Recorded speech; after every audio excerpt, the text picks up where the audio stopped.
Mais je le vois, il est quitté depuis un village. Yes. Il est quitté depuis un village. Ils l'ont lancé depuis l'année 2013. Ici, on voit comme s'ils ont lancé l'esprit depuis 2013. Ils ont lancé... C'est vrai, c'est vrai. Et ils ont lancé l'esprit là pour détruire. Vas-y. Depuis 2013, rien ne marche dans ma vie. Oh, yeah. Amen. Même le papier d'Italie, ils m'ont arraché ça. Hey. Et si je n'arrive même pas, je tourne à gauche, à droite.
Je vais te faire comprendre quelque chose d'autre encore par la grâce de Dieu.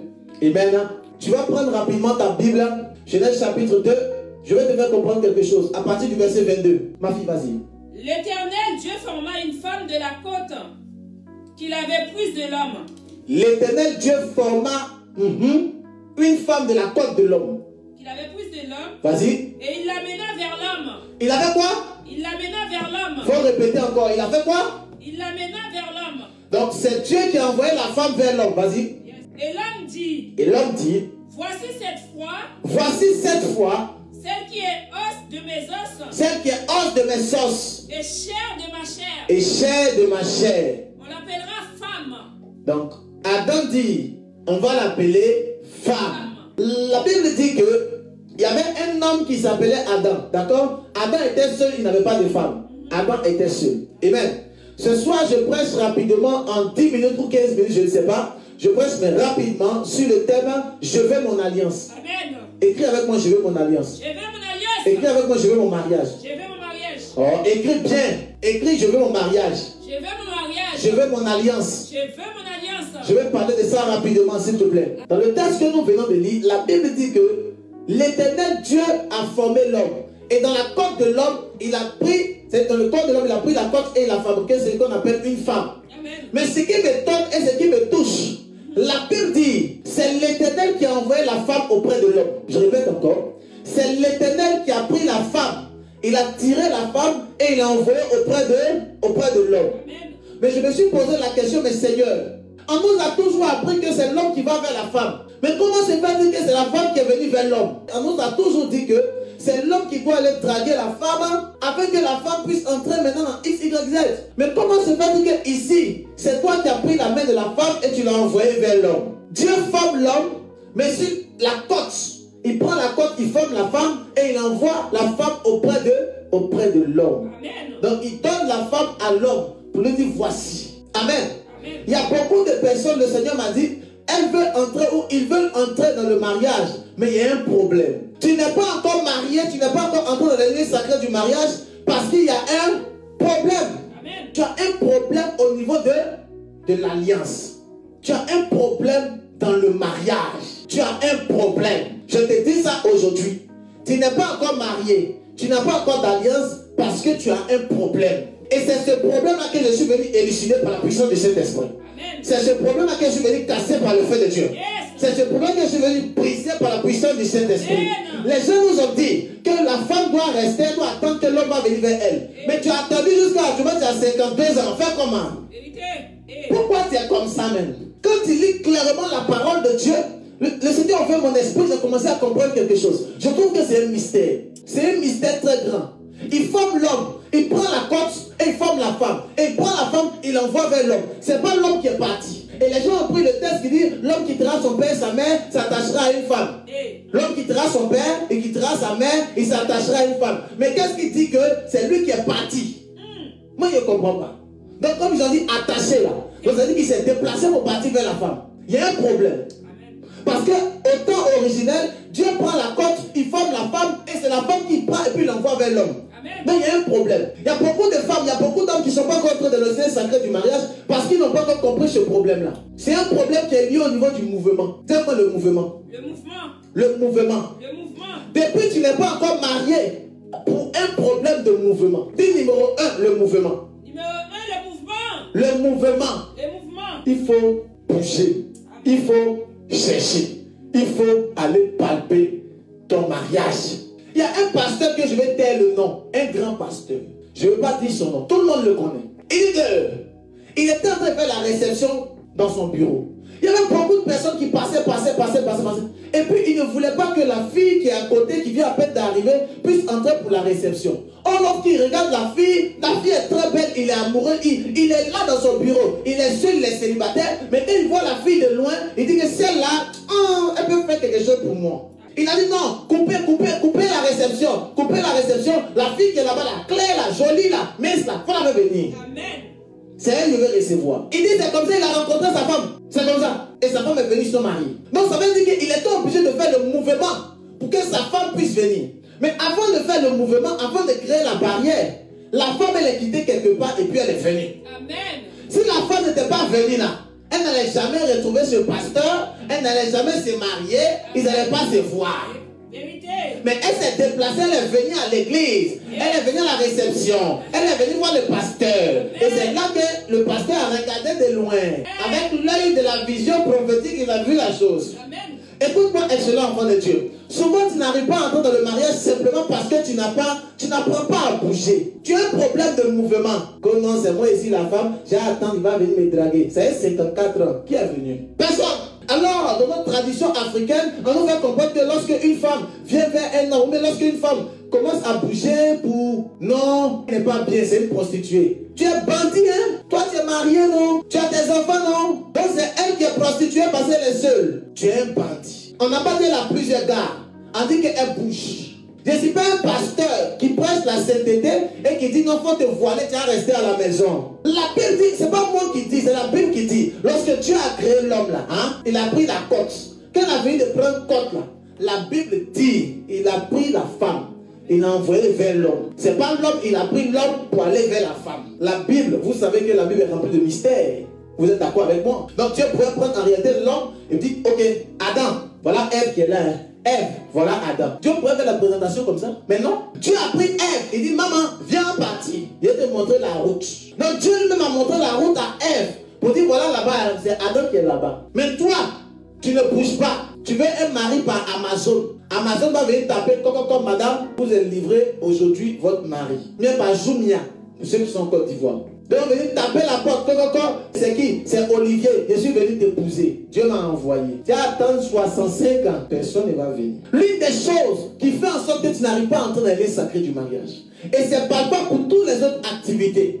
Parce que ce soir, je parle du fait que je veux mon miracle, je veux mon alliance. Dis avec moi, je veux mon alliance. Je veux mon alliance. On parle-moi bien, toi qui es là-bas. Je veux mon alliance. Je veux mon alliance. Écoute-moi, le thème de ce soir, c'est je veux mon alliance. Et quand tu veux ton alliance, la première des choses que tu dois comprendre, c'est qu'il faut apprendre à bouger. Le mouvement, l'une des choses qui favorise ton miracle. Tu ne peux pas prétendre dire, tu veux entrer dans la gloire, entrer dans la prospérité, entrer dans le miracle sans bouger. C'est pas possible. Tu ne peux pas. Même actuellement, on parle d'élection en Côte d'Ivoire, quelqu'un veut être président, l'un ne veut pas être président, il y a des complications. Écoute-moi, tout le monde bouge là-bas. Il faut t'asseoir à la maison, tu as dit que tu seras président. Zéro président va te gagner. Mais ils sont en train de bouger. Pourquoi? Parce qu'ils savent que c'est lorsque tu bouges que quelque chose peut se manifester. Mais pourquoi les enfants de Dieu, les chrétiens n'aiment pas bouger? Tu n'aimes pas bouger. Et quand tu ne bouges pas, le miracle ne peut pas tomber sur toi. Amen. Je prophétise pour la vie de ceux qui me suivent. Yes. Je prophétise pour la vie de toutes les personnes qui me suivent. Amen. Je prophétise pour toi. Yes. Wherever you are, receive the grace of God. Reçois le miracle de Dieu. Reçois le miracle de Dieu. Reçois ton mariage. Au nom de Jésus. Au nom de Jésus. Puis je veux mon alliance. Je veux mon alliance. Tu as besoin de ton alliance. Parce que même entre toi et Dieu, c'est une affaire d'alliance. Amen. Dans la vie là où nous sommes, si tu n'as pas d'alliance, tu n'es zéro. Amen. Parce qu'on parle nous en politique maintenant. Hein? Même lorsque les gens font les élections, lorsqu'il y a un président en place et qu'on veut l'enlever, les autres partis politiques se mettent ensemble. Ils forment une alliance, un brassage. Ils disent on se met ensemble, on l'enlève et puis après on va voir ce qu'on va faire entre nous-mêmes. C'est pas ce qu'ils font. C'est ce qu'on appelle l'opposition, non? Ils se mettent ensemble, ils font en sorte que le président parte, eux-mêmes ils craignent et puis ils sont là, soit quelqu'un est là ou soit tel est là. C'est comme ça. C'est ce qu'on appelle l'opposition, c'est la politique, c'est comme ça qu'ils font. Partout dans le monde entier, même en France, partout, c'est comme ça. Mais ça veut dire que toi, tu dois arriver dans une dimension, tu rentres dans les alliances. Tu dois te marier, tu dois faire alliance avec ton mari, avec ta femme. Ce soir, je prends sur ça. Donc, toi qui es déjà marié, tu es béni. C'est sur ça que je parle. Alors, tu dois faire un brassage avec quelqu'un. Mais malheureusement, tu n'as pas encore quelqu'un pour faire le brassage. On fait comment? Sachant bien que celui qui a trouvé une femme a trouvé le bonheur. Sachant bien qu'à côté de la femme, le bonheur est à côté. C'est-à-dire que quand la femme est à côté, là, sa photo qui est à côté, là, qu'elle est là, à côté, c'est le bonheur aussi. Donc, bonheur est égal à femme. Femme est égal à bonheur. Mais toi, tu fais comment pour entrer dans ton bonheur parce que tu n'as pas de mari? On fait comment? Faut pas écouter ton pasteur qui te dit que non, faut te sanctifier là, hein? Et il pense que la sanctification, c'est rester seul là. Faut pas l'écouter, hein? Lui, il est sa femme, elle est ses enfants. Toi, tu n'as personne. Il dit que non, toi, Dieu t'a appelé à rester seul. Ah, lui-même, Dieu l'a appelé aussi à rester seul. Le pasteur qui te dit ça aussi, toi aussi, tu dis que passe pas, c'est vrai, hein? Toi-même, hein, Dieu t'a appelé à rester seul. Il faut laisser ta femme. Et puis, il faut rester seul aussi. Tu vas te consacrer au ministère. C'est là que tu vas voir son vrai comportement. Gifler ta tête qui va te donner là. Tu vas pas croire. C'est très important de pouvoir faire des alliances avec ton mariage. Il y a plusieurs sortes d'alliances, hein, d'accord? Mais aujourd'hui, je prends particulièrement concernant le mariage. Parce que Dieu m'a dit de prier pour le mariage. D'accord? Je ne suis pas pasteur, je suis prophète. Donc je prêche selon ce que l'Esprit de Dieu me dit. Tu es d'accord avec moi? Yes. Alors j'étais en train d'expliquer que c'est très très important pour toi et moi d'entrer dans les liens sacrés du mariage. Jésus-Christ dit, Dieu dit, l'Éternel dit. C'est pas moi qui parle, c'est Dieu qui dit. Il finit de pouvoir créer l'homme, il prend la côte, il crée la femme, il prend la femme, il l'envoie vers l'homme. Ma soeur, il faut bouger. Il faut aller. Tu vas rencontrer. Tu vas le voir. Il ne faut pas rester à l'église seulement.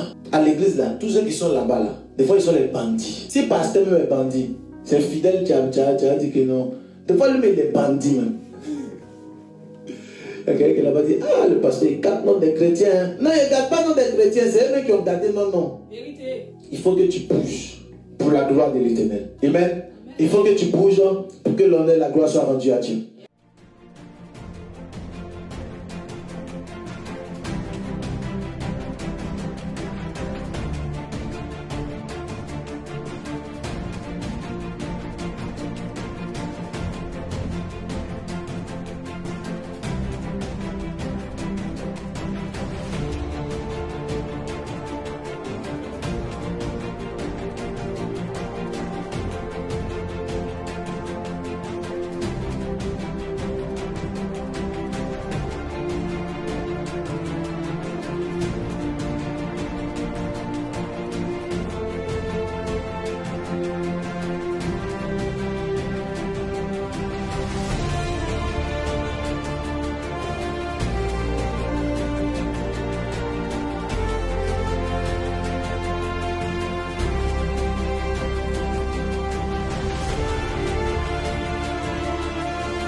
Shalom, shalom, que Dieu vous bénisse, que sa grâce demeure sur vous. C'est votre homme serviteur, Ange Josaphat, fils de Dieu vivant. Que Dieu vous bénisse de là où vous êtes. Excellent enfant de Dieu, je suis venu vous inviter à un programme fort et puissant, un programme qui va se dérouler aux alentours de 14 heures de Paris, dans un lieu et un cadre très puissant et un cadre très fort. Ce programme se déroulera à 14 heures de Paris.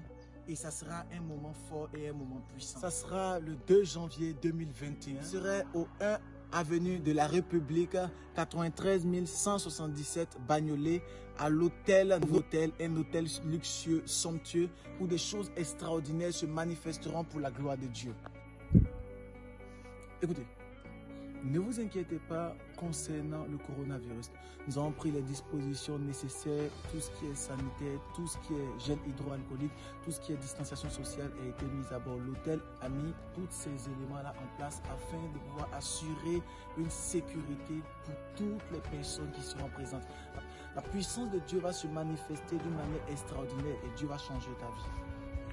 Écoutez-moi, excellent enfant de Dieu. L'année 2020 a été une année de chaos, une année de désastre, une année de coronavirus, une année là où il y a des explosions au niveau de Beyrouth, des inondations, j'en passe, des morts, des bruits de morts. Il y a eu beaucoup de choses qui sont manifestées. Ce qui me plaît, c'est qu'à chaque fois qu'il y a des chaos, à chaque fois qu'il y a des tumultes, à chaque fois qu'il y a des complications, lorsque le Seigneur se lève, il se lève plus tard comme un étendard dans le but de pouvoir transformer la vie de plusieurs. C'est ce qui s'est passé dans la vie de Lazare. Dans le livre de Jean chapitre 11, tout le monde a pensé que Lazare était mort. Lorsque Jésus-Christ est venu, il est venu avec une seule chose qui s'appelle la résurrection. D'où le thème de ce programme puissant et fort qui est la résurrection. La résurrection va se manifester dans ta vie, dans tes affaires, dans tout ce que tu entreprends. Dans ton enfantement, il y aura la résurrection. Quel que soit le problème que tu vis, quel que soit le problème que tu traverses, la puissance de Dieu arrivera vers toi d'une manière étonnante et d'une manière forte. Que tu sois malade, que tu sois cancéreux, que tu aies l'hépatite, que tu aies le sida, quelle que soit la maladie, je suis convaincu que le Dieu de résurrection va ressusciter ta vie, ressusciter tes finances par la puissance du Saint-Esprit. Je vous donnerai des révélations et des prophéties claires sur l'Océanie, sur l'Asie, sur l'Europe, sur l'Amérique, sur l'Afrique. Le Seigneur m'a parlé sur plusieurs choses que je révélerai à ce moment de programme puissant et fort. Sur la Côte d'Ivoire, sur le Togo, sur le Libéria. Des choses extraordinaires que j'annoncerai pour la gloire de l'Éternel. 2021 est une année de résurrection. Alors venez massivement inviter vos amis, invitez vos frères, vos sœurs, invitez vos proches, pour la gloire de l'Éternel, parce que ce programme sera un programme puissant. C'est un programme qui sera extraordinaire pour la gloire de Dieu. Alors venez en masse le 2 janvier à Novotel Paris-Est. La gloire de Dieu se manifestera, la puissance de Dieu se manifestera. Vous allez voir les contacts qui sont en train de défiler en bas de votre écran. Vous pouvez appeler pour avoir plus d'informations. S'il te plaît, ne rate pas surtout 2021, le 2 janvier, l'année de la résurrection. Des clés et des codes vous seront donnés le 2 janvier pour la résurrection de votre vie, la résurrection de votre famille, la résurrection de votre destinée. Que Dieu vous bénisse.